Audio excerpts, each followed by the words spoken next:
Carissa Pavlika, TV Fanatic. Hi, Hey, Ian. how are you? Good. So, was it your idea to bring this book to screen, or did it come to you?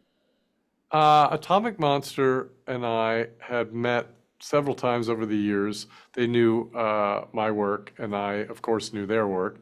And out of the blue, they called me one day and said, "Hey, there's this book. What do you think about adapting it?" And I said, "I've never heard of this book. Send me this book." They sent me Stinger. I read it. I immediately knew what to do and wrote the first script, sent it back to them. This is all within 2 weeks.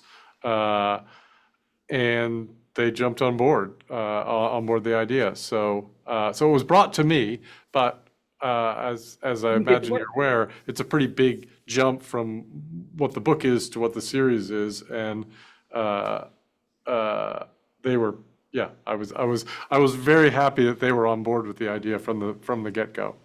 And that's what I was going to ask. What was your direction, and how did you pull? Well, how did you determine what elements you wanted to pull from the book to use for the series, without telling me what those elements are, obviously? Yeah, well, uh, I usually, if I know how to do something in writing, it goes very, very quickly. When I read the book is very big. It has a lot of characters. It's got a lot of big set pieces. It's very visually stunning. And I thought, when I read it, I thought, well, okay, why me? And then I thought, well, why not me? Because what I do is I do things that are on ground level. And I thought, what if you took everything away and you took all the, you take a great song, you take all the instruments away, and you just have a single guy playing the guitar. If the song still works, it's a great song. And we took away 90% of the things in the book, but kept the core elements. And other things that we didn't use, if we're lucky enough to have a second season, a third season, and so forth, we've got those things there. We can use them if we want to use them. But the core idea, that's that's what attracted me to it, and I lost what the question was. What was the No, you question? you answered the question really perfectly, Great, because fantastic. that's what I asked. How did you determine what you Oh, wanted to good, good. Sorry, bring I to the got lost series? there So, in no, the no, you memory. didn't. Um, and it works as this pared back version. And I appreciate you saying that if there's a second and third season, because I think that I'm not alone. When people watch this, they're going to want to see more of this story. Hmm. So Good. I hope fingers so. crossed on that for all of us, from a viewer perspective and a writer and performer perspective. How would you describe the series? I would describe the series as uh, a puzzle box, and I mean that both in the idea that it's a mystery, something that you're putting together the pieces, but also that there are these different pieces.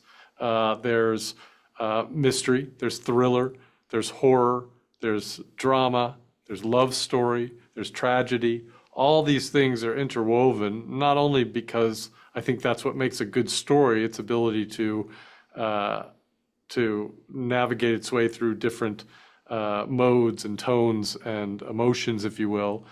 But also, it's important to me that the audience doesn't have a reason to look away, that they want to see more, that they want to keep watching. I was talking to someone and they were asking me about each episode ending on a cliffhanger. And the thing that we learned that as we started writing more and more episodes is that every scene in the show is a cliffhanger. It's not necessarily a big cliffhanger, but every scene leaves you wanting more and leaves you with a question that needs to be answered in the next scene and the next scene. So yeah. Yeah, and I appreciate that you do that not just from a a genre aspect, but also from the familial aspect. Yeah. Yeah. You Yeah. want Yeah. to know what's next with these characters and what's happening between them as much as you want to know what's happening in their world. Yeah, and I think that's just as important as any supernatural or otherworldly genre elements. If we don't care about these people and what they're going through, then we're not going to stick with them for 8 episodes, 16 episodes, 2 episodes. It's if you have to care about the characters, or we've lost the game. Do you think there's anything similar on TV right now? Uh, well, the thought that popped in my head was, I sure hope not. Uh, I've heard people talk about there's a series that I haven't seen called Them, that I think is on Amazon.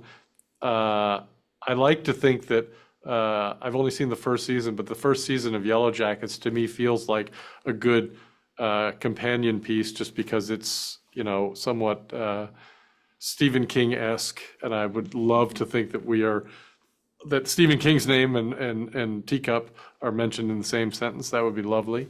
But really, I do hope that it's an experience that people feel like they haven't had before, so that they say, "Oh, you want to see something different? Watch Teacup." And my last question, just real quick, the series Hmm. rests on its performances, I think, because they really do bring these characters to life. How Hmm. did the production, once you were finished, compare to your conception and what you imagined? Uh, I would say Teacup finished season one, hopefully, uh, is far exceeds my expectations. This will never happen to me again in my career, but it is every single thing, every character, every piece of music, everything about it is better than it was when I started. And that's a very rare thing. Not that things can't be things can't be better than when they start, but everyone added things that made it better. From top to bottom, cast to crew to writers to the marketing people, publicity people, everyone made it better. So yeah, it's pretty crazy. Oh, I think it's going to do really well. Thank you so I much hope for so. I your time hope today. so. Well, thanks for talking to me. I appreciate it. Absolutely. All right. Bye-bye. Have a good day.